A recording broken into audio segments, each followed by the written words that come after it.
एक जगह गया ऐसे तकरीर करने, एक साहब बैठे तो उन्होंने भैया पूछा किसके उम्मती हो। जब पूछा किसके उम्मती हो तो कहा थी का मौलवी जाने हमें नहीं। हम चुप हो गए।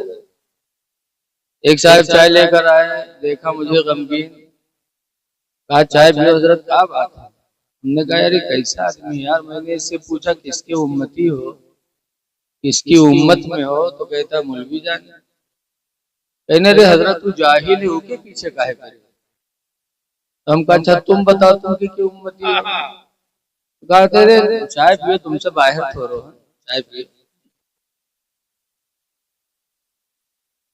जवान हो जाते बूढ़े हो जाते उन्हें अपने दीन की खबर नहीं। बहुत अच्छे हजरत, बहुत अच्छे। आज उर्स में आए हो, आपको भी एक दिन कब्र में जाना है, हमको भी जाना है। अल्लाह ताला कुरान करीम में फरमाता है नमा तकूनु, ऐ मेरे बंदो तुम जहां कहीं भी रहोगे। इको बंद कर देना भैया, मैं एक वाले इको बंद कर दो। ऐनमा तकूनु, तुम जहां कहीं भी रहोगे, युदरिकुमुल मौत, मौत का फरिश्ता तुमको पकड़ेगा। वलौ कुन्तुम फी बुरूजिम मुशय्यदा, अगरचे तुम मौत से बचने के लिए किसी मजबूत कोठरी में बंद हो जाओ, कितनों मजबूत कोठरी में बंद हो जाओ, लेकिन मौत का फरिश्ता आप तक पहुंचेगा। फरिश्ता सबके पास जाता है। हमारे तुम्हारे यहाँ देखा है, बाप बीमार है, लड़का बैठे हैं घेरे, अब्बा ये बात अब्बा वो बात, अत्ते मियाँ बप्पा सट्ट से गायब, हाय बद्दे बप्पा गए। अरे क्या हर गए खोलेगा कुछ पता नहीं। लेकिन इसी रुए जमीन पर अल्लाह वालों की शान कितनी बुलंद है। अल्लाह के नबी हजरत मूसा अलैहिस्सलाम के दरबार में भी मलकुल मौत पहुंचा, मौत का फरिश्ता पहुंचा, सलाम किया। हजरत मूसा अलैहिस्सलाम ने जवाब दिया, पूछा कैसे आना होगा। कहा आपकी रूह निकालने आया हूं। तो मूसा अलैहिस्सलाम ने खींच कर एक तमाचा मारा, कहा अभी रूह निकालने आ गया, अभी तो दीन का बहुत काम मेरे जिम्मे बाकी है, अभी आ गया तू। इतनी जोर से तमाचा मारा क्योंकि आंखें बाहर आई। वापस हुए, बारगाह मौला में हाजिर हुए, कहा अल्लाह किस जलाली के पास भेज दिया। उसने तो तमाचा मारा, आंखें बाहर आ गई। कहता है अभी दीन का काम बाकी है, अभी आ गया तू। तो अल्लाह ताला ने फरमाया, अल्लाह ताला ने अपनी दस्ते कुदरत से मूसा अलैहिस्सलाम की मलकुल मौत की आंख को सही फरमाया। अल्लाह का हुक्म हुआ, आंखें ठीक हो गई। अच्छा जाओ दोबारा जाओ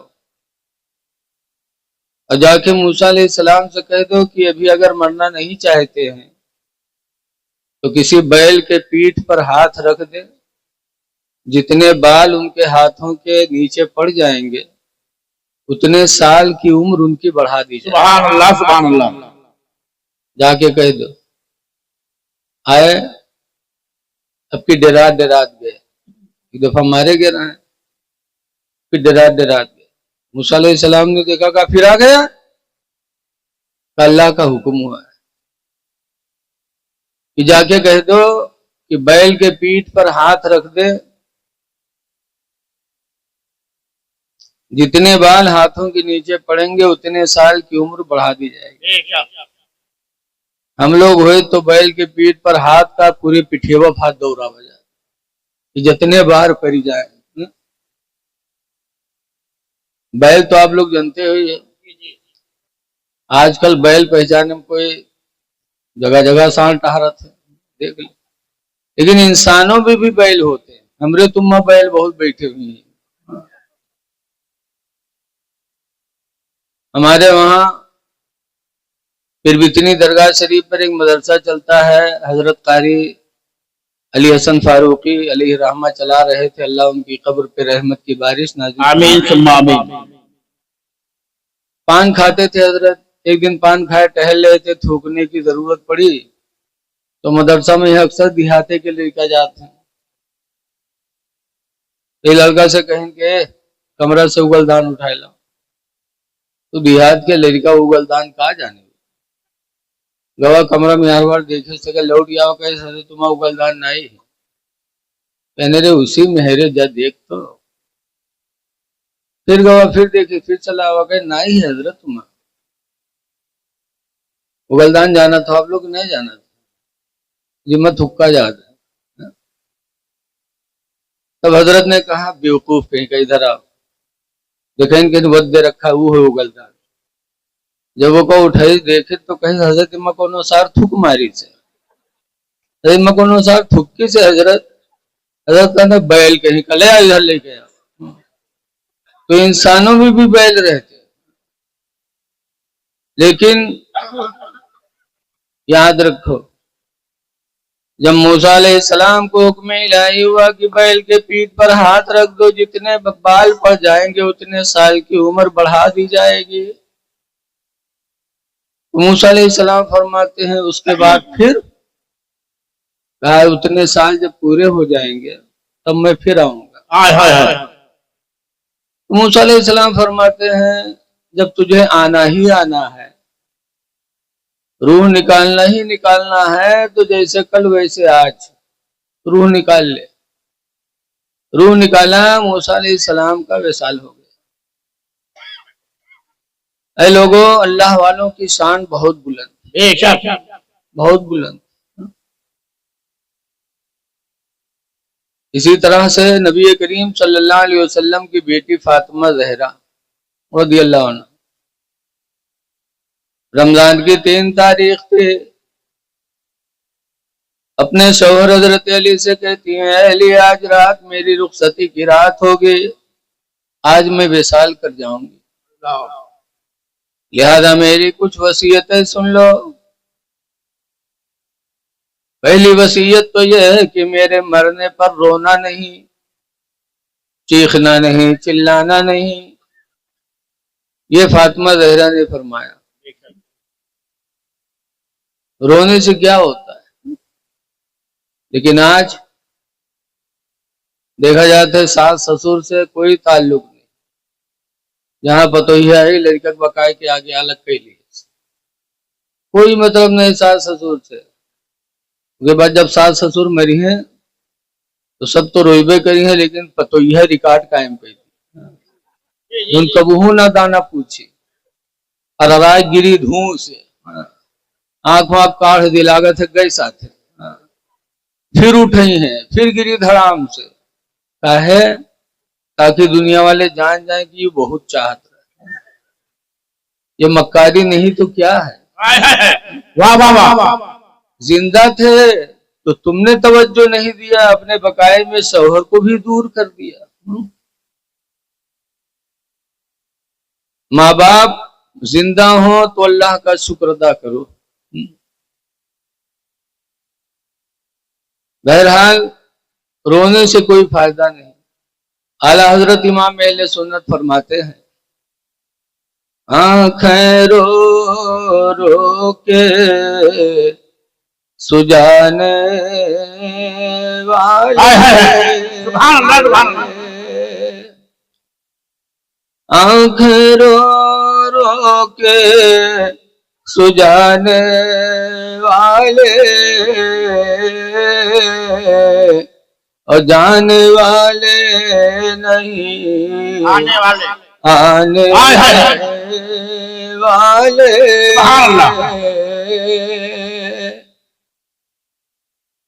फरमाया मेरे मरने पर रोना चिल्लाना नहीं। दूसरी वसीयत की कि मेरे मरने के बाद मेरे बेटे हसन हुसैन को कभी मारना नहीं। एक माँ को औलाद से बहुत मोहब्बत होती है। और तीसरी वसीयत किया कि मेरे मरने के बाद एक तंदुरुस्त औरत से शादी कर लेना। जिससे एक लड़का पैदा होगा उसका नाम अब्बास अलंबरदार होगा। वाह वाह वाह। कुछ दिनों के बाद मेरे बेटे हुसैन पर करबला में मुसीबतें आएंगी तो अब्बास मेरे बेटे हुसैन का दाहिना बाजू बनेगा, ये फरमाया। और कितने साल पहले? इमाम हुसैन की शहादत से 50 साल पहले। ये नबी की बेटी का इल्म देखो। फिर वसीयत करती है कि जब मेरा जनाजा लेके चलना तो मेरे जनाजे पे चादर डाल देना। हाँ, क्यों? अब तक तो जनाजे पे चादर नहीं पड़ी है। कहा मेरे जनाजे पे चादर डाल देना इसलिए कि जिंदगी गुजर गई, किसी अजनबी की इंसान मेरे ऊपर न पड़े। तो मरने के बाद भी मैं नहीं चाहती कि मेरे जनाजे पे किसी की नजर पड़े। ये फातिमा का पर्दा था। माशाअल्लाह माशाअल्लाह माशाअल्लाह। फिर फरमाया कि जब मुझे कब्र में रखना तो फला जगह एक पर्ची रखी है, उसको मेरे कब्र में रख देना, लेकिन एक राज की बात है, उसमें उसको पढ़ना नहीं। हजरत अली कहते फातिमा मुझसे राज छुपा रही हो, खुदा के वास्ते बता दो उसमें लिखा क्या है। तब फातिमा ने कहा था कि मेरा और आपका जब रिश्ता तय हुआ, मेरे अब्बा ने मुझसे कहा तो मैंने कहा अली से निकाह कर दो, ये तो ठीक है। महर में हुजूर ने फरमाया था 400 मिसकाल चांदी, तो कहा वो महर मुझे पसंद नहीं। अच्छा, कहके चली आई। जिब्रील आए, जिब्रील अलैहिस्सलाम, उन्होंने कहा अल्लाह के रसूल, अल्लाह ने हुक्म दिया है कि फातिमा के महर में मैंने जन्नत और जन्नत की सारी नेमतें दे दी। माशाअल्लाह माशाअल्लाह माशाअल्लाह। हुजूर खुश हुए, फातिमा को बुलाया, कहा फातिमा खुश हो जाओ, अल्लाह ने तुम्हारे महर में जन्नत और जन्नत की सारी नेमतें रखी। माशाअल्लाह। फातिमा अर्ज करती है अब्बा ये महर भी मुझे पसंद नहीं। तो फिर क्या चाहती? अर्ज किया अब्बू मैं उसी चीज को अपने महर में चाहती हूँ जिसके लिए आप रातों दिन रोया करते हैं। सुभान अल्लाह सुभान अल्लाह सुभान अल्लाह। हुजूर किसके लिए रोते? आज तो हम दौलत के लिए रोते हैं। सही है।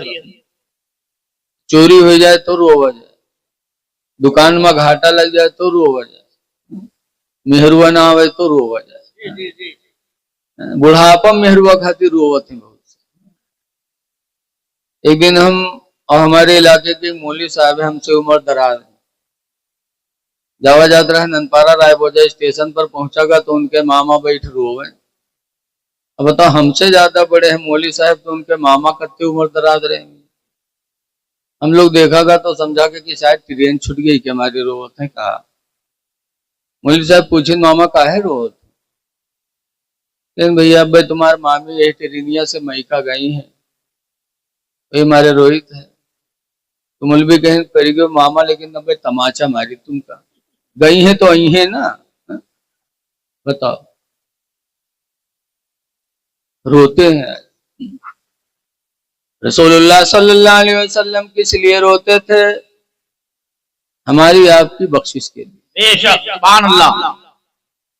पहाड़ों की घाटियों में जा जाके रोते थे, सजदे में सर रखकर दुआ मांगा करते थे, रब्बी हबली उम्मती, सुभान अल्लाह सुभान अल्लाह। अल्लाह मेरी उम्मत को बख्श दे। माशाअल्लाह। आज हम मिलाद करवा डाला तो कमाल कही डाला। कमाल नहीं है, कमाल